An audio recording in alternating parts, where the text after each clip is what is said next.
Hello and welcome to PMIS Academy. Today we'll analyze important newspaper articles of 6th March 2024. Please note you can download the PDF version of today's newspaper analysis by clicking the link given in the comment section. This is the list of the topics that we will be covering from today's newspaper. First article is about Pakistan's National Day. This topic is important from our syllabus GS paper 1 Indian history point of view. देखिए हाल फिलहाल में पाकिस्तान के अंदर sorry हाल फिलहाल में पाकिस्तान के अंदर एक नई सरकार आई है, democratically elected government headed by Shehbaz Sharif. पिछले महीने 8 फरवरी को मुझे लगता है नई सरकार आई है। तो वापस से with coming up of the new government in Pakistan, there is an attempt from Pakistan side first to start a little bit of engagement with India, low key, low risk engagement। देखिए भारत और पाकिस्तान के जो रिलेशंस है वो unique हैं in general. दो देशों के बीच के जो रिलेशंस होते हैं they are guided by their interests, economic interest, political interest. But Bharat Pakistan के अंदर जो इंटरेस्ट कई सारे अलाइन होने के बावजूद भी, खासकर इकोनॉमिक इंटरेस्ट अलाइन होने के बावजूद भी आ, दोनों देशों के बीच में इन जनरल हॉस्टिलिटी रहती है। उस हॉस्टिलिटी के पीछे कुछ हिस्टोरिकल फैक्टर्स जिम्मेदार हैं और काफ़ी हद तक फिर उसके बाद पाकिस्तान के एक्टिविटीज़, क्रॉस बॉर्डर टेररिज्म वगैरह प्रमोट करने की एक्टिविटीज जिम्मेदार है। तो दोनों देशों के बीच में in general the common masses have a sense of hostility for each other and that is why no government, no political party takes this risk of normalising ties with the other country. जैसे पाकिस्तान के अंदर अगर कोई भी party openly Bharat के साथ अगर relations को नॉर्मलाइज करने की कोशिश करेगी तो it will have to pay the price for that and same is true for India as well. तो लेकिन at the same time there are lot of stakes also और इकोनॉमिक पॉसिबिलिटीज भी हैं। तो दोनों देश ये जानते हैं कि अगर दोनों अगर हॉस्टिलिटी को थोड़ा सा सबसाइड करें तो there is huge economic potential between the two sides. तो इन सब चीज़ों को ध्यान में रखते हुए अभी पाकिस्तान की तरफ से एक शुरुआत हुई लो key low risk engagement for having a diplomatic chill with India. Diplomatic chill मतलब नॉर्मलाइजिंग टाइज विथ इंडिया। और ये जो टाइज को नॉर्मलाइज करने का जो अटेम्प्ट लिया जा रहा है पाकिस्तान की तरफ से वो किया जा रहा है by proposing to celebrate national day of Pakistan in New Delhi. तो पाकिस्तान का नेशनल डे हर साल 23 मार्च को मनाया जाता है और नेशनल डे वो लोग दिल्ली में मनाते हैं अपने एम्बेसी में।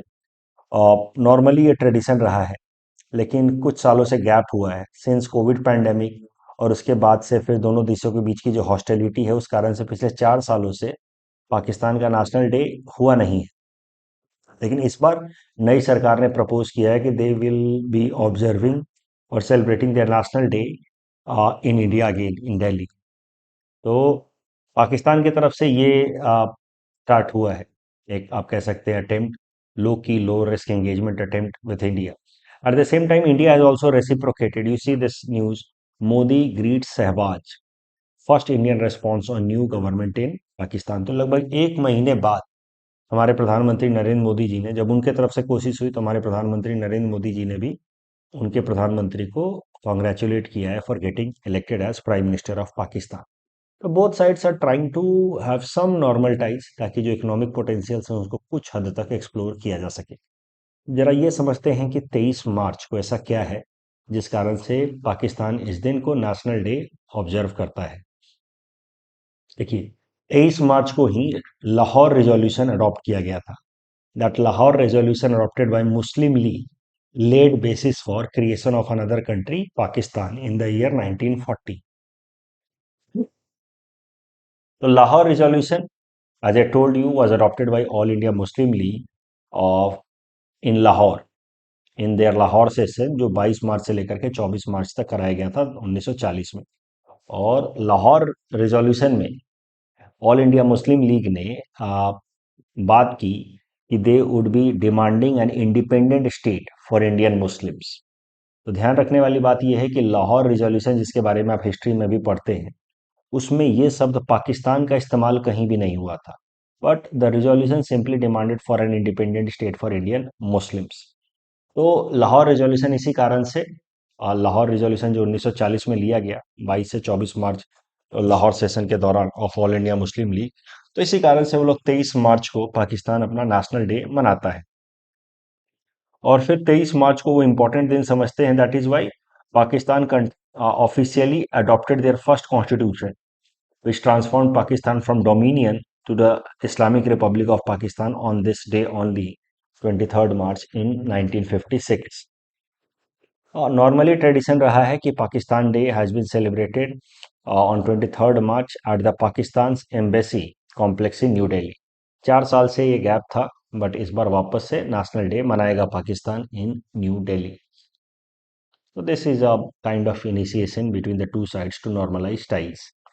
ये इस टॉपिक के बेसिस पे प्रीलिम्स प्रैक्टिस क्वेश्चन हमने आपको दे रखा है। Please attempt this question and submit the answer in the comment section.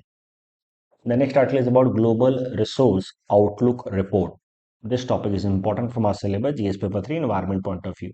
देखिए APSC प्रीलिम्स एग्जाम आ रहा है और फिर उसके बाद यूपीएससी भी है। इस तरह के छोटे छोटे रिपोर्ट जो न्यूज में रहते हैं करंट अफेयर्स में, उन पे वो लोग सीधा सीधा प्रश्न पूछ लेते हैं। एक बार जरा देखते हैं, ये जो ग्लोबल रिसोर्स आउटलुक रिपोर्ट है, इसको पब्लिश किया है यूएनईपी ने, यूनाइटेड नेशन एनवायरनमेंट प्रोग्राम ने। तो this was launched on the final day of 6th United Nations environment assembly that was being held at UNEP's headquarter in Nairobi Kenya. तो ध्यान देने वाली बात यह है कि यूनाइटेड नेशंस एनवायरनमेंट असेंबली चल रही थी हाल फिलहाल में, छठी, 6th, और उसके फाइनल डे पे जो नैरोबी केनिया में हुआ, विच इज ऑल्सो यूएनईपी's हेडक्वार्टर, उसके फाइनल डे पे ये रिपोर्ट अडॉप्ट किया गया। This report focuses on application of important resources for fulfilling Agenda 2030। तो दूसरा इंपॉर्टेंट फैक्ट जो याद रखने वाला है, ध्यान में रखने वाला है, वो है अजेंडा 2030। देखिए एचडीजी गोल्स आपको पता है, sustainable development goals from 2015 to 2030 तक 17 ऐसे goals, total 169 targets, together they are known as SDG, sustainable development goals. So when Sustainable Development Goals were included in General Assemblies, United Nations General Assemblies resolution, इनको नाम दिया गया agenda 2030। 2030 क्यों? क्योंकि इनको fulfil करना है बाय द ईयर 2030, तो इसीलिए एचडीजी को 2030, एजेंडा 2030 नाम दिया गया है। Next topic is methane sat. This topic is important from our syllabus GS paper 3 environment and ecology point of view. तो ये आर्टिकल जो है, it is associated with methane. तो मीथेन एक ग्रीन हाउस गैस है। कितना पावरफुल ग्रीन हाउस गैस है उसको समझने के लिए first of all let us understand the concept of global warming potential. Look, global warming potential in simple language means कि एक गैस, उसका एक पर्टिकुलर अमाउंट से 1 लीटर इन एटमोसफेयर, वो over a period of time 100 years में कितना green house gas जो है वो कितना एनर्जी एब्जॉर्ब करेगा, that reflects the global warming potential of that gas. ठीक है, सरल भाषा में कहें तो कोई भी एक गैस एटमॉस्फेयर के अंदर 100 सालों में कितना रेडिएशंस को एब्जॉर्ब करता है, that is reflected in global warming potential. And the global warming potential is represented with respect to the global warming potential और capacity of कार्बन डाइऑक्साइड। तो कार्बन डाइऑक्साइड के मुकाबले कौन सा गैस कितना ज्यादा ग्लोबल वार्मिंग कर सकता है, वो रिफ्लेक्ट करता है this term global warming potential. It is a measure of total energy that A gas absorbs over a particular period of time, usually 100 years compared to carbon dioxide. तो of course carbon dioxide का global warming potential 1 होगा, because it is being compared with carbon dioxide only. फिर methane का global warming potential होगा 25 के आसपास। यानी कि सरल भाषा में कहें तो अगर 100 सालों के लिए मीथेन गैस को एटमॉस्फेयर में छोड़ दिया जाए और 100 सालों के लिए कार्बन डाइऑक्साइड को एटमॉस्फेयर में छोड़ दिया जाए, तो कार्बन डाइऑक्साइड की तुलना में मीथेन गैस लगभग 25 गुना ज्यादा हीट या एनर्जी एब्जॉर्ब करेगा। यानी कि मीथेन की heating capacity, global warming capacity लगभग 25 गुना ज्यादा है with respect to carbon dioxide. Similarly nitrous oxide का global warming potential is 300 times. Fluorinated gas का global warming potential is about 1000 to 10,000 times. तो ग्लोबल वार्मिंग पोटेंशियल तो इन सारे गैसेस का कार्बन डाइऑक्साइड की तुलना में काफ़ी ज़्यादा है। Yet carbon dioxide is a major headache for the world countries as far as global warming is concern. उसके पीछे कारण ये है कि कार्बन डाइऑक्साइड का ओवरऑल कंसंट्रेशन ज़्यादा है एटमॉस्फेयर।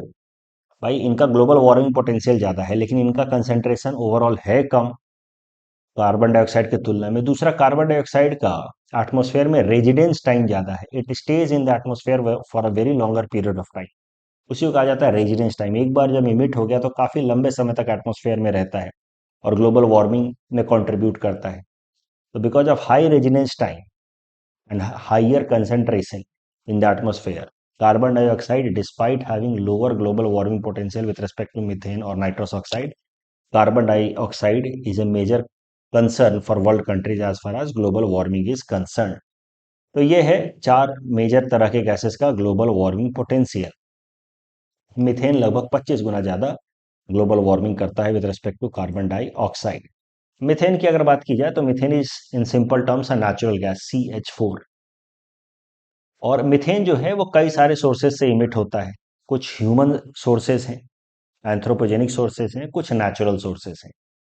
ह्यूमन रिलेटेड या एंथ्रोपोजेनिक सोर्सेज में आप देखेंगे कि कई सारी एक्टिविटीज आते हैं। उसमें से जो major source of methane gas emission है वो है एग्रीकल्चरल सेक्टर।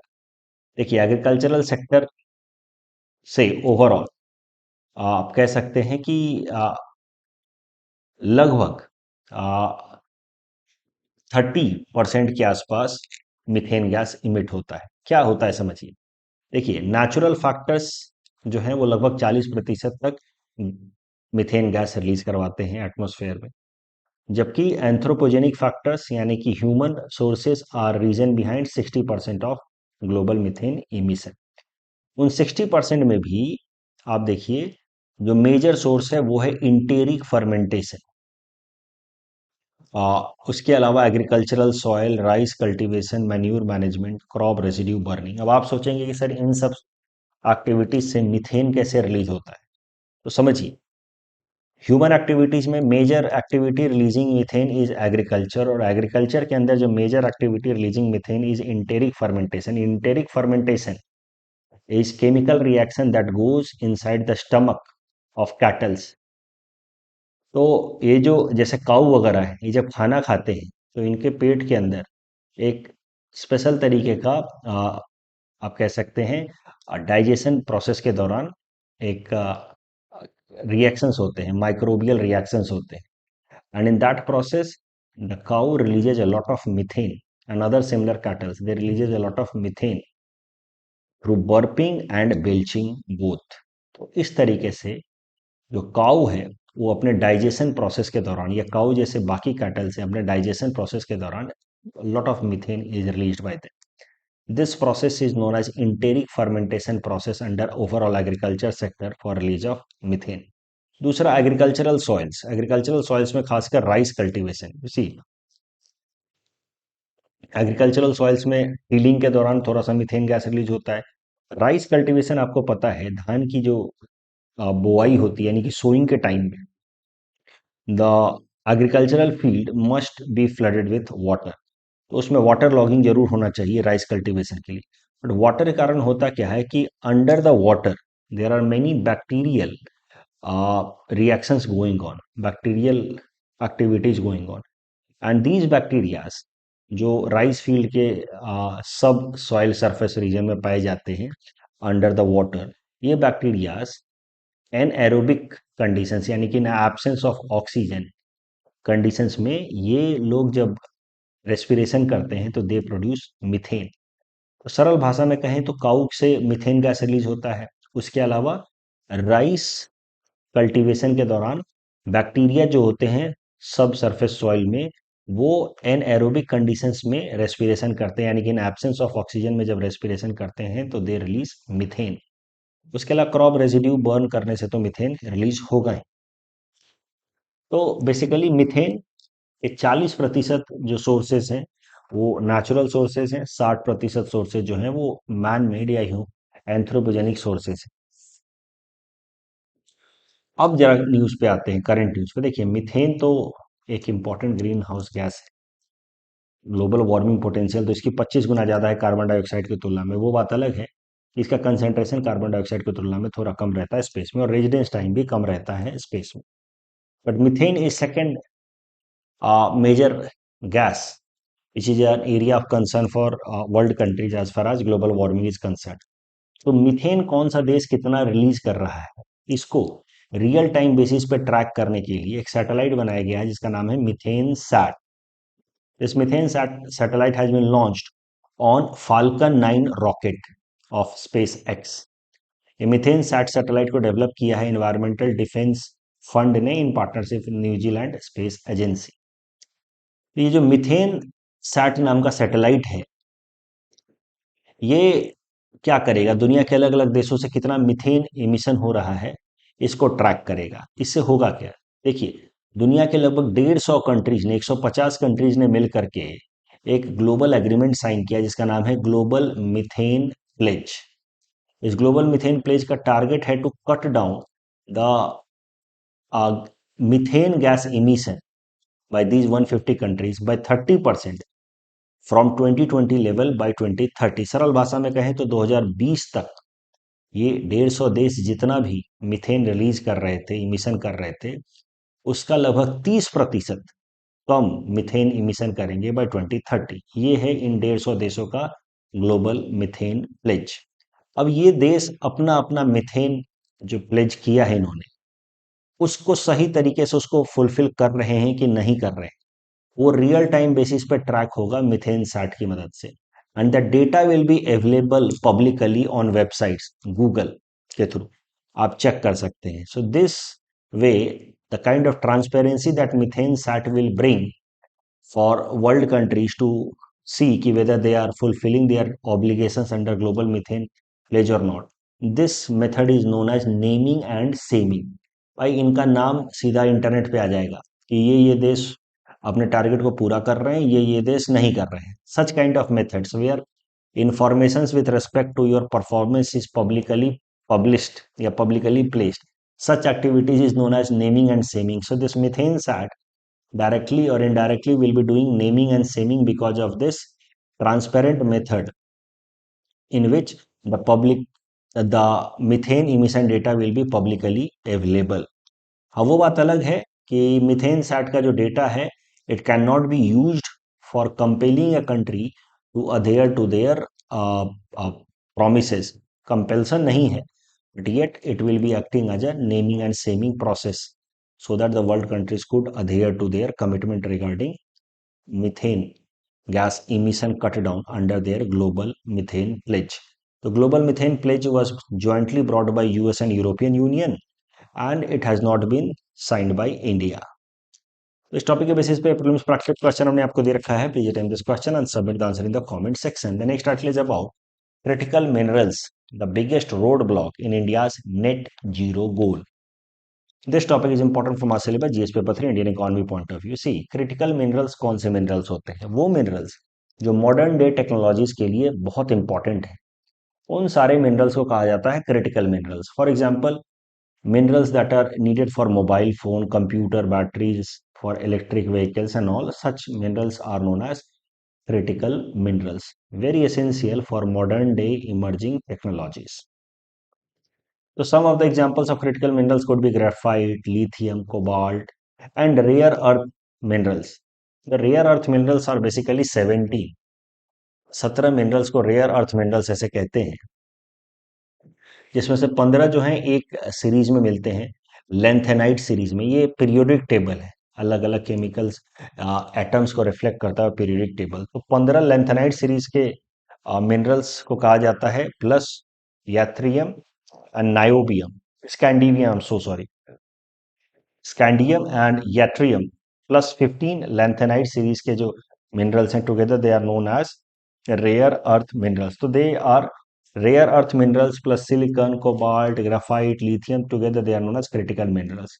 तो ध्यान देने वाली बात यह है कि rare earth minerals are part of critical minerals. Rare earth minerals are known as rare earth not because of their scarcity, but the problem is with respect to their extraction. हैं तो वो अबंडेंस में, लेकिन उनका extraction काफी कठिन है। इसलिए उनको कहा जाता है रेयर अर्थ मिनरल्स। अच्छा, इनको क्रिटिकल मिनरल्स क्यों कहते हैं वो तो हमने देख लिया, because the critical minerals are very essential for modern day emerging technologies. तो अभी तक मैंने आपको बात बताई, आपको मैंने दो बातें बताई। Critical minerals, minerals important for emerging technologies. Critical minerals का एक पार्ट होता है rare earth minerals, which are basically 17 in number. देखिए, क्रिटिकल मिनरल्स एग्जैक्टली कितने हैं, ये कोई ग्लोबली वेल एक्सेप्टेड डेफिनेशन है नहीं इसका। Different countries have identified different minerals as critical for them. For example, America ने 50 मिनरल्स को आइडेंटिफाई किया है as critical for them. Japan has identified 31। India has listed 30 minerals. India has listed 30 minerals as critical minerals for itself. And after listing these 30 minerals as critical for India, India has decided to achieve self-sufficiency in these 30 critical minerals. और self sufficiency achieve करने के लिए in this 30 critical minerals India ने एक joint venture company बनाई है, काबिल खनिज विदेश इंडिया लिमिटेड। उसके अलावा एक इंटरनेशनल पार्टनरशिप की है इंडिया ने, mineral security partnership, which is a US led collaboration of 14 countries including India. और India Australia critical minerals partnership, हाल फिलहाल में इंडिया ने बायलैटरल लेवल पे एग्रीमेंट साइन किया ऑस्ट्रेलिया के साथ in order to attain some self sufficiency in critical minerals. ये हैं वो 30 मिनरल्स जिनको इंडिया ने अपने लिए क्रिटिकल आइडेंटिफाई किया है। अब ये करंट आर्टिकल में क्या लिखा है वो देखते हैं। The biggest road block for India net zero goal is critical minerals. ऐसा क्यों? देखिए, critical minerals are important for emerging technologies, especially the clean technologies, green technologies के लिए critical minerals are very important. For example, electric vehicles green technology का हिस्सा है। उनको बनाने के लिए वी नीड लिथियम, क्योंकि इलेक्ट्रिक व्हीकल्स का जो बैटरी होता है it is basically lithium ion based battery. तो इलेक्ट्रिक व्हीकल्स में lithium is playing an important role. So likewise, there are many such examples where critical minerals are very important for new emerging clean and green technologies. और दिक्कत क्या है कि इन critical minerals में China is the major producer. इसी critical minerals का एक मेजर पार्ट होता है रेयर अर्थ एलिमेंट्स, मैंने आपको बताया। You see, China is major producer of rare earth metals and apart from these rare earth metals और भी बाकी क्रिटिकल मिनरल्स के प्रोडक्शन में चाइना इज लीडिंग कंट्री। और चाइना जो है that can disrupt the world market as far as the supply of these critical minerals are concerned.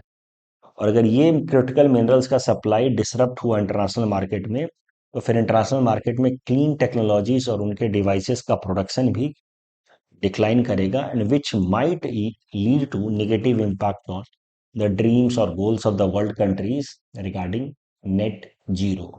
तो वही बात लिखी गई है इस आर्टिकल में कि क्रिटिकल मिनरल्स का लिमिटेड कंट्रीज के पास अवेलेबिलिटी होना, उसमें भी स्पेशली चाइना जैसे देश के पास अवेलेबिलिटी होना, this can act as a road block in India's goal of attaining net zero. Net zero क्या होता है कि कोई भी देश जितना भी ग्रीन हाउस गैस या सिमिलर टाइप के ग्लोबल वार्मिंग गैसेज रिलीज करे ओवरऑल, उतना वो ग्रीन हाउस गैसेज को एटमोस्फेयर से एब्जॉर्ब भी करे through natural sinks like forest जिनको कहा जाता है कार्बन सिंक, या थ्रू कार्बन सेक्वेस्टरेशन प्लांट्स, वो एटमोस्फेयर से उतना ग्रीन हाउस गैस एब्जॉर्ब करे जितना वो ग्रीन हाउस गैस इमिट कर रहा है। तो जैसे ही ये स्टेट अचीव हो जाएगी, इस सिचुएशन को कहा जाएगा net zero, means the country is now not adding to the green house gas overall.